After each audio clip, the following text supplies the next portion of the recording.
नमस्कार विद्यार्थियों, आपके अपने YouTube चैनल आरपी कटारिया पर आपका हार्दिक अभिनंदन एवं स्वागत। आज इस वीडियो में हम बात करेंगे प्रश्नावली 3.2 के बारे में ही। जैसा आपको पता है कि पहले वाला जो वीडियो था उसमें हम 3.2 के सभी क्वेश्चंस के बारे में बात करने वाले थे, लेकिन आजकल लाइट का काफ़ी बड़ा इशू बन रहा है। लाइट कई बार उसकी कटौती होती है, जिस वजह से वीडियो शूट करने के दौरान काफ़ी प्रॉब्लम आती है। इस वजह से लास्ट के 3 क्वेश्चन है वो उस वीडियो में हम कंप्लीट नहीं कर पाए थे और उसकी बात आज हम इस वीडियो में करेंगे। तो चलिए क्वेश्चन संख्या 20, 21 और 22 की हम बात करने वाले हैं। इसमें सबसे पहले हम बात करते हैं प्रश्न संख्या 20। 20 का प्रश्न क्या है उसको एक बार आप समझ लीजिएगा। प्रश्न में बताया गया है कि किसी स्कूल की पुस्तकों की दुकान में 10 दर्जन रसायन विज्ञान की पुस्तकें और 8 दर्जन भौतिक विज्ञान की पुस्तकें तथा 10 दर्जन अर्थशास्त्र की पुस्तकें हैं। ये बताया गया है कि स्कूल की जो पुस्तकें हैं उनको बेचने की कोई दुकान है, वहाँ पर रसायन विज्ञान, भौतिक विज्ञान, अर्थशास्त्र की इतनी पुस्तकें बताई गई है।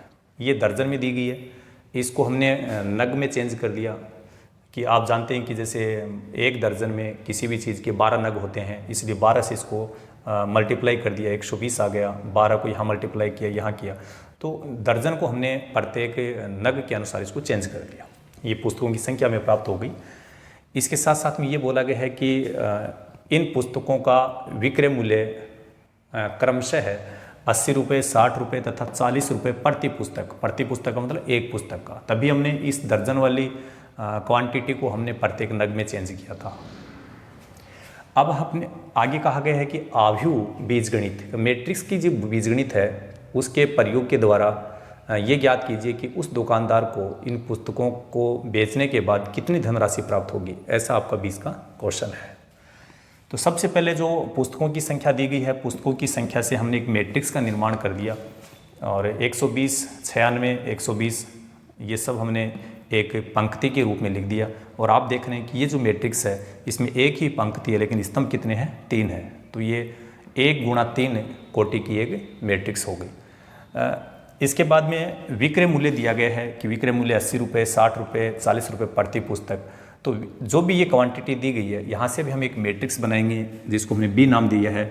और इस मैट्रिक्स के जो अवयव हैं उनको हमने 3 पंक्तियों के रूप में लिखे हैं। तो ये जो आप मैट्रिक्स देख रहे हैं इसमें आप देखेंगे कि 3 पंक्तियाँ हैं, स्तंभ 1 है, तो 3 गुणा 1 कोटि की मैट्रिक्स हो गई। हम क्या इन दोनों मैट्रिक्स को गुणा करना चाहते हैं। और आप ये समझ लीजिए कि ए बी का मतलब है ए और बी को गुणा करने के लिए क्या ज़रूरी है। जैसे मैट्रिक्स ए की कोटि क्या थी? मैट्रिक्स ए की कोटि है 1 गुणा 3, मैट्रिक्स बी की कोटि है 3 गुणा 1। तो यहाँ पर ये जो पहली वाली मैट्रिक्स ए है उसके स्तंभों की संख्या और दूसरी जो मैट्रिक्स है उसके पंक्तियों की संख्या बराबर होनी चाहिए। पहली कंडीशन तो ये है। इस वजह से हमने पहले इसको इस प्रकार से सेट किया कि इसमें जितने स्तंभ आ रहे हैं, दूसरी जो मैट्रिक्स है उसको यदि हम गुणा करना चाहते हैं तो उनके जितने स्तंभ है उतनी पंक्तियाँ इसमें होनी चाहिए। इसलिए हमने इन तीनों क्वांटिटियों को 3 पंक्तियों के रूप में लिखा। स्तंभ ऑटोमेटिक 1 हो गया। अब ये बराबर हो गए, इसमें स्तंभों की संख्या, इसमें पंक्तियों की संख्या। अब आपकी जो नई मैट्रिक्स बनेगी ए बी को गुणा करने के बाद उसकी कोटि 1 गुणा 1 कहने का मतलब एक ही अवयव उसका प्राप्त होगा। चलिए अब अपन ए बी को गुणा करते हैं, मैट्रिक्स ए को मैट्रिक्स बी से गुणा करते हैं। दोनों मैट्रिक्स को हमने लिखा। पहली जो पंक्ति है उसको पहले स्तंभ के अवयवों से गुणा करते जाएंगे। 120 को 80 से गुणा किया, फिर प्लस 96 को 60 से गुणा करेंगे, प्लस और 120 को 40 से गुणा करेंगे। इनको गुणा करने के बाद इन गुणा करते गए सबको और इन क्वांटिटियों को जोड़ने पर हमने पाया कि 20,160 इसका फाइनल रिजल्ट आ रहा है। मैंने पहले बता दिया था कि ए बी की कोटि 1 गुणा 1 की होगी, अर्थात उसमें केवल एक ही अवयव होगा।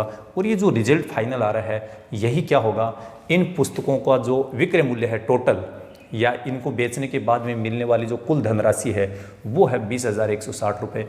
इसलिए अपन यहाँ लिख सकते हैं कि 20,160 रुपये की धनराशि प्राप्त होगी। इतनी धनराशि उस दुकानदार को प्राप्त होने वाली है। बहुत ही आसान प्रश्न था, बस कुल ये समझना था कि दिए गए क्वांटिटीज़ जो हैं उनको हम एक मैट्रिक्स के रूप में बना लें।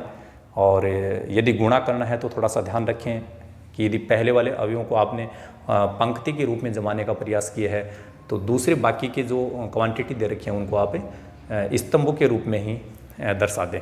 या यदि तो ये ध्यान रखना ज़रूरी है कि जिनको गुणा करेंगे वहाँ पर पहले वाले की स्तंभ और दूसरे वाले की जो पंक्ति वो बराबर होनी चाहिए, जैसा हमने यह बताया। अब हम प्रश्न संख्या जो आपका 21 है उसकी बात करने वाले हैं। प्रश्न संख्या 21 और 22 का आंसर बताने के लिए दोनों ही प्रश्नों के लिए इसने एक साथ कॉमन कंडीशन दे दी है, और वो कंडीशन थोड़ी एक बार हम समझ लेते हैं क्या क्या दी गई है। कहा गया है कि मान लीजिए x y z w तथा p क्रमशः 2 गुणा n, 3 गुणा k, 2 गुणा p, n गुणा 3, p गुणा k कोटियों के अवयव हैं। नीचे दिए गए प्रश्न जो 21 तथा 22 है उनके सही उत्तर दीजिए। कुल मिलाकर की बात यह है कि 21 और 22 का प्रश्न करेंगे, लेकिन उससे पहले जो x कोई मैट्रिक्स है, एक y मैट्रिक्स है, एक z मैट्रिक्स है, एक इससे पहले इसके बाद एक W मैट्रिक्स है और एक P मैट्रिक्स है। इन सभी मैट्रिक्स की जो कोटि है वो आपको दी गई है, ठीक है। x की कोटि दी गई है, y है इसकी कोटि दी गई है, z की कोटि दी गई है, W जो मैट्रिक्स उसकी कोटि, इन सब की कोटि अपने को दी गई है। अब इसकी कोटियाँ कितनी कितनी है वो हम एक बार लिख लेते हैं, बाकी बातें बाद में करेंगे। x की कोटि है वो बता रखी है 2 गुणा n, x की कोटि कितनी बताई गई है 2 गुणा n, और y की कोटि है 3 गुणा k, 3 गुणा k।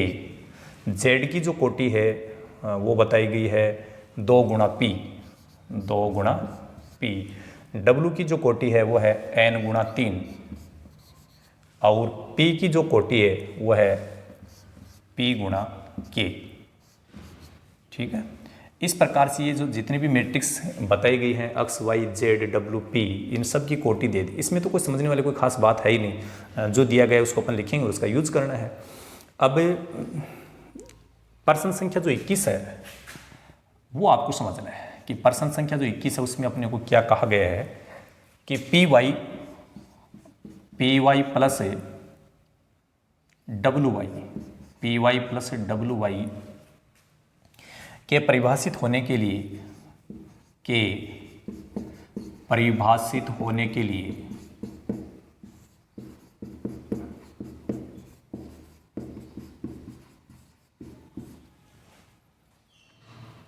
एन के तथा पी पर क्या प्रतिबंध होगा, एन के तथा पी पर क्या प्रतिबंध होगा।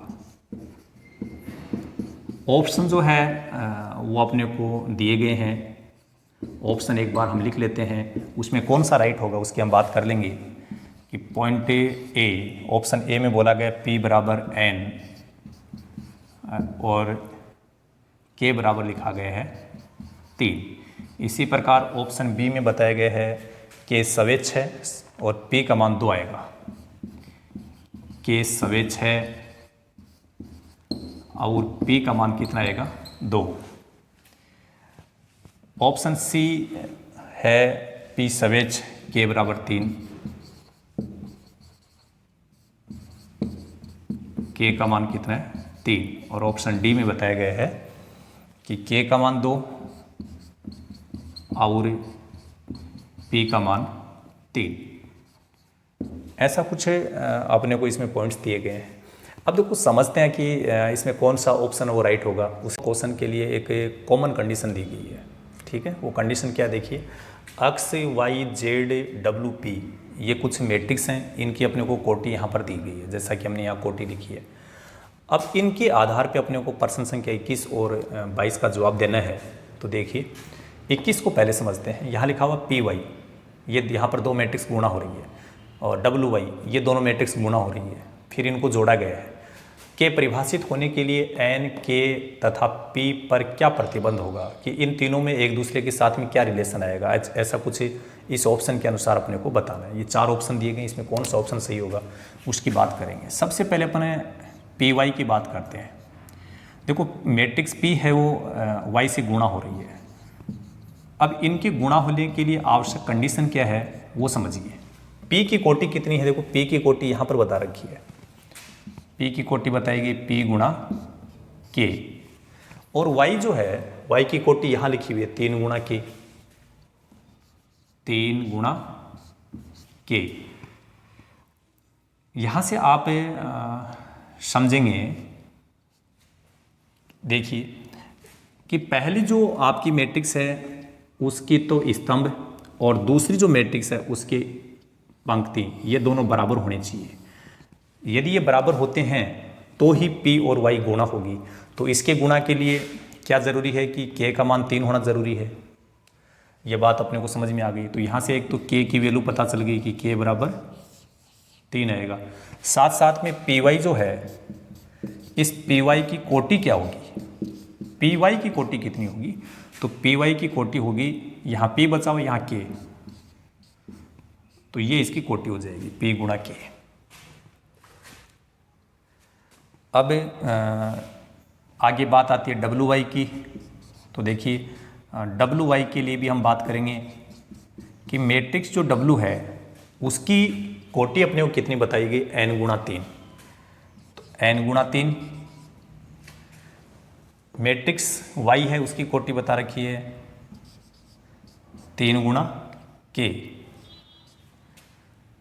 तो यहाँ से आप समझते हैं कि पहली मैट्रिक्स के लिए स्तंभ, दूसरी मैट्रिक्स के लिए पंक्तियों की संख्या बराबर होना ज़रूरी है। और जैसा आपको बिल्कुल बराबर दिखाई दे रहा है, तो ये मैट्रिक्स इस कंडीशन में गुणा होंगी। अब इसकी कोटि क्या हो जाएगी, WY की कोटि होगी n गुणा k।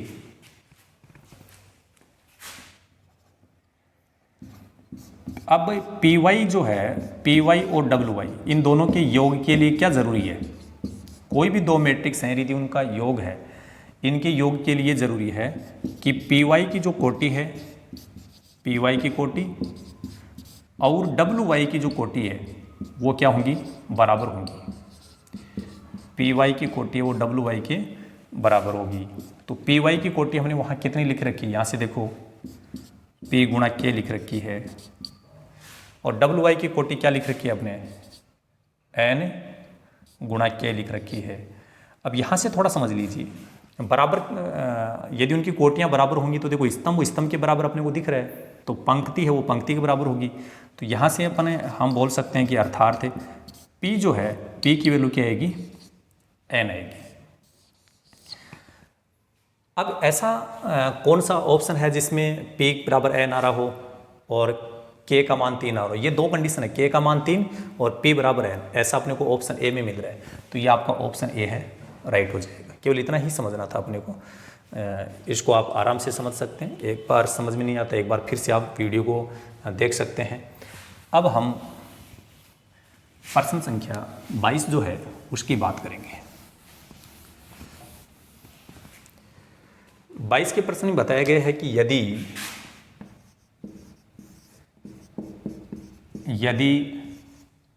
n बराबर p हो, n बराबर p हो तो आव्यूह है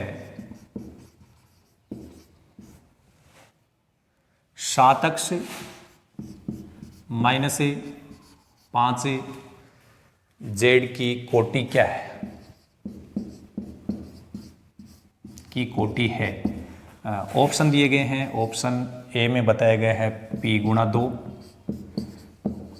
ऑप्शन बी 2 गुणा n, ऑप्शन सी n गुणा 3 और ऑप्शन डी p गुणा n। यहाँ अब हम समझेंगे, देखिए अक्ष के साथ में 7 से गुणा किया गया है, तो ये तो एक अदिश राशि है, इसको इससे गुणा करने पर अपने को इसकी कोटि ज्ञात करने पर कोई इफेक्ट नहीं पड़ेगा। किसी भी मैट्रिक्स को यदि किसी अदिश राशि से गुणा कर देते हैं तो उसकी कोटि कहीं प्रभावित नहीं होती है। तो अपने को ये 7 यहाँ गुणा हो रहा, 5 यहाँ गुणा हो रहा, इससे कोई फर्क पड़ने वाला नहीं है। लेकिन अपने को ये पता है कि 7x माइनस 5z यहाँ पर क्या हो रहा है, दो मैट्रिक्सों को आपस में घटाया जा रहा है। अब जब योग किया जाता है चाहे घटाया जाता है, उसके लिए ये ज़रूरी है कि जिन दो मैट्रिक्सों के लिए योग होगा या उनका अंतर होगा तो उनकी कोटि बराबर होनी चाहिए। तो यहाँ अक्ष की जो कोटि है, और जेड की जो कोटि है वो बराबर होगी। अक्ष की कोटि और जेड की कोटि क्या होगी, बराबर है। अब देखिए अक्ष की कोटि यहाँ कितनी बता रखी है, 2 गुणा n, और जेड की कोटि कितनी बताई गई है, 2 गुणा p,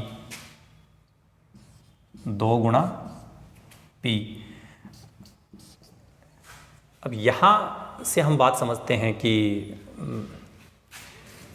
देख लीजिए कि अपन तुलना करके जब देखते हैं तो पंक्तियों की संख्या पंक्तियों के बराबर आ रही है। n का मान p के बराबर आएगा, n का मान किसके बराबर आएगा, p के बराबर। तो यहाँ हो गया n बराबर p तुलना करने पर। भाई पंक्ति पंक्ति तो बराबर हो गई, स्तंभ स्तंभ के बराबर होगा तो n का मान p के बराबर होगा। तो कोटियाँ क्या क्या हो सकती है, संभावित कोटियाँ क्या होगी, आता है कोटियाँ, या तो n की जगह हम p लिख दें क्योंकि n बराबर p आ रहा है, तो कोटि हो सकती है 2 गुणा p, और या क्या हो सकता है p की जगह हम n लिख दें क्योंकि n और p तो बराबर है, तो ये 2 गुणा n। तो ये दोनों ही कोटियाँ अपने, अब देखेंगे ऑप्शन में कहाँ मिल रहा है, कौन सा ऑप्शन मिल रहा है अपने को। जैसे अपन देखें 2 गुणा p, 2 गुणा p कहीं पे भी नहीं है, 2 गुणा n, 2 गुणा n जरूर है, ये तो दोनों एक ही चीज़ है। 2 गुणा n और 2 गुणा p एक ही चीज़ है। अब इसकी जो अपने पास में कोटि होगी वो कोटि इतनी ही आएगी, तो दोनों बराबर हैं तो दोनों ही इसके उत्तर होंगे। अब इसमें ऑप्शन में कौन सा मिल रहा है, अपने ऑप्शन मिल रहा है 2 गुणा n, तो इसका ऑप्शन बी है वो राइट हो जाएगा। ज़्यादा समझने वाली बात नहीं है, ये दोनों चीज़ें बराबर बराबर, क्योंकि 2 मैट्रिक्सों के योग और अंतर के लिए उनकी कोटि का बराबर होना जरूरी है।